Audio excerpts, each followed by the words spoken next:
Bonjour à tous. Aujourd'hui, je vous ai préparé mon top 5 de mes lectures préférées de 2020. Ça a été très difficile de faire un choix, mais j'espère que ça va vous plaire. Donc il y a des mangas, des romans pour ados, il y en aura pour tous les goûts. Je commence avec Remade d'Alex Caro. C'est un livre qui parle d'un virus, un mystérieux virus qui touche tout d'abord l'Afrique, puis l'Angleterre, l'Amérique et le monde entier. Donc dans ce livre, nous suivons l'histoire d'un frère et d'une sœur, Léo et Grace, qui sont partis vivre avec leur mère en Angleterre suite au divorce de leurs parents. Donc leur père se trouve encore en Amérique et les informe qu'il y a un mystérieux virus qui est en train de se propager sur toute la Terre. Donc il leur conseille d'aller vite se réfugier chez leurs grands-parents dans la campagne anglaise. Vous allez voir que bon, le Covid à côté, c'est rien du tout. Et là, il y a vraiment beaucoup d'action.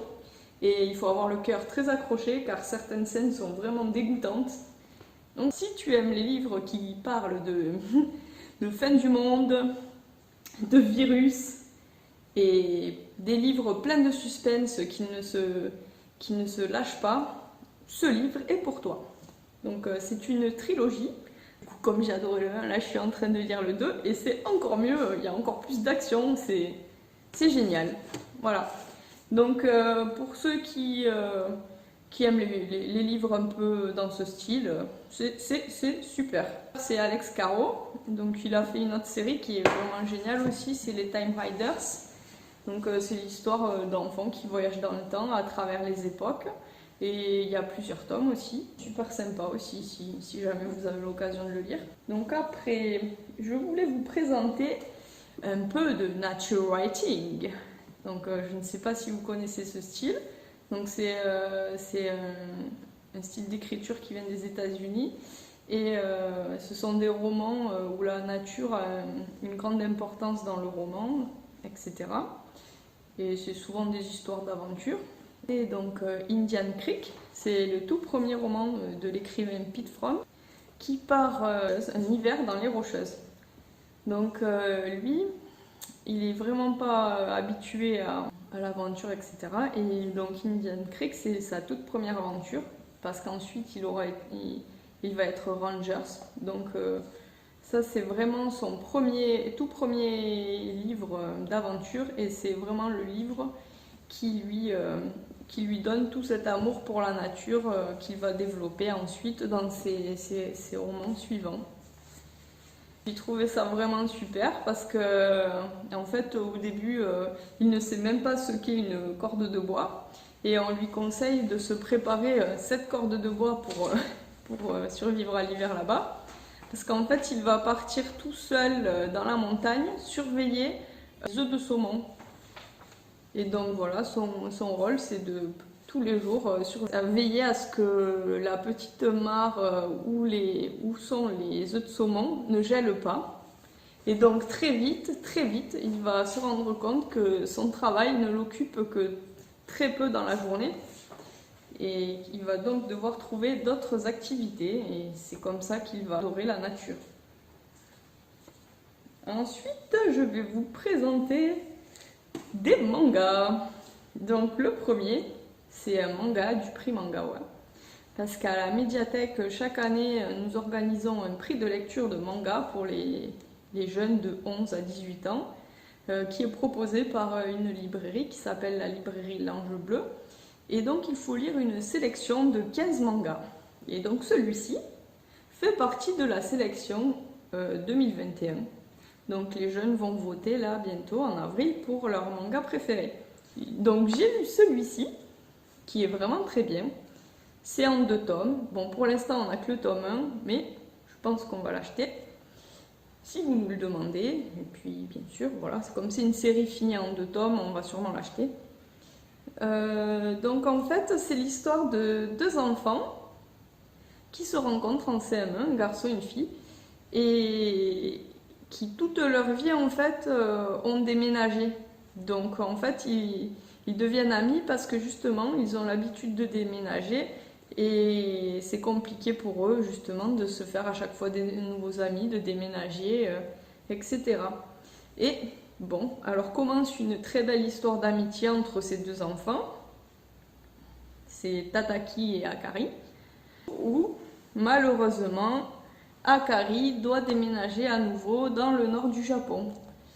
Donc il n'habite pas si loin, mais évidemment quand on est petit, qu'on est en CM1, on ne peut pas forcément se revoir, prendre le temps de se revoir car les parents ne sont pas forcément d'accord, c'est compliqué, etc. Et un beau jour, donc ils continuent, ils s'écrivent des lettres, et ils continuent à rester en contact. Mais un beau jour, c'est au tour de Tataki d'apprendre qu'il va devoir déménager, mais alors là, dans une île très très très loin, une île isolée du Japon. Donc, les deux enfants sont vraiment anéantis par cette nouvelle séparation, mais voilà. Donc, est-ce qu'ils vont... Le suspense, c'est de savoir est-ce que leur relation va pouvoir continuer, comment ça va se passer. Voilà, c'est très très très beau. C'est une très belle histoire d'amour et d'amitié. Voilà, donc si vous aimez les histoires d'amour, c'est pour vous. Et d'amitié. Ensuite, je vais vous présenter un zoo en hiver du très célèbre mangaka Jiro Taniguchi, que vous connaissez déjà peut-être pour certaines de ses œuvres, comme Le Journal de mon père, ou Quartier lointain, ou Le Sommet des dieux. Et donc, moi, j'adore cet auteur, et j'avais pas encore lu celui-ci, et c'était vraiment bien, parce qu'en fait, ça raconte l'histoire d'un jeune homme qui a un métier dans le textile. Il habite à Kyoto, il doit avoir, si je me souviens bien, 18 ans, peut-être 20 ans. Et en fait, il est très, très investi dans son métier, mais il rêve d'autre chose en fait. Il rêve que sa passion du dessin, de vivre de sa passion du dessin. Et donc un beau jour, il décide de quitter ce boulot et de partir à Tokyo pour travailler dans un atelier de manga. Voilà. Donc après, ce qui m'a plu justement, c'est tout ce côté où l'on découvre comment fonctionne un atelier de manga, etc. Donc voilà, si vous vous intéressez à ce sujet, je vous encourage à venir emprunter ou à acheter ce superbe livre, Un zoo en hiver.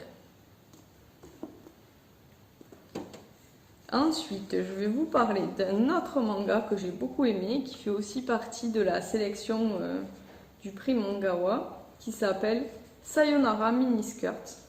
Donc là, j'ai bien aimé parce que c'est un manga, un thème qu'on ne voit pas trop dans les mangas. C'est en fait l'histoire d'une jeune fille qui est une idole. Au Japon, il y a toute une culture autour des idoles. Ce sont des jeunes filles en fait qui ont des groupes et qui chantent et qui sont vraiment adulées en fait au Japon. Et là, c'est justement sur ce thème un peu. Donc ça m'a plu parce que je connaissais pas tellement cet univers et donc j'ai bien aimé le découvrir. Et en fait, nous suivons l'histoire d'une jeune fille qui ne met pas d'uniforme de fille, mais qui met un uniforme de garçon, et qui s'appelle Nina. Elle est un peu taciturne, elle a du mal à se lier d'amitié avec les autres personnes de sa classe, mais elle se lie quand même d'amitié avec un jeune garçon, un jeune homme. Et voilà, donc on suit cette histoire et on se demande un peu pourquoi cette jeune fille s'habille en garçon. Ce qui m'a plu, c'est le thème et puis aussi le suspense par rapport à justement, mais pourquoi cette jeune fille s'habille en garçon? Et voilà, donc je vous encourage à le découvrir. Donc maintenant, je vais vous parler d'un livre pour ados qui s'appelle Signes et Poetics de Elisabeth Acevedo, qui est une auteure américaine. Et donc c'est un livre en vers libre. Donc, Signé Poetics, c'est un livre que j'ai beaucoup aimé et qui se passe en Amérique d'aujourd'hui.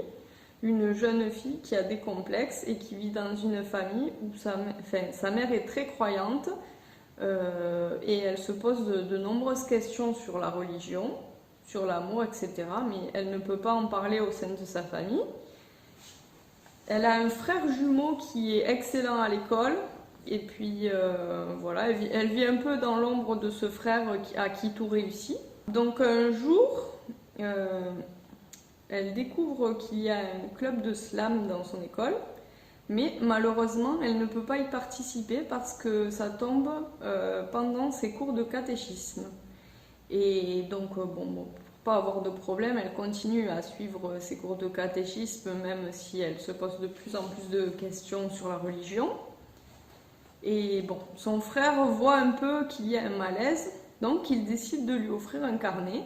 Un carnet qu'elle va utiliser pour justement raconter tous ses doutes, ses questions, ses histoires d'amour, ses histoires d'amitié, ses histoires aussi de les moqueries qu'elle subit au collège parce qu'elle est un peu enrobée.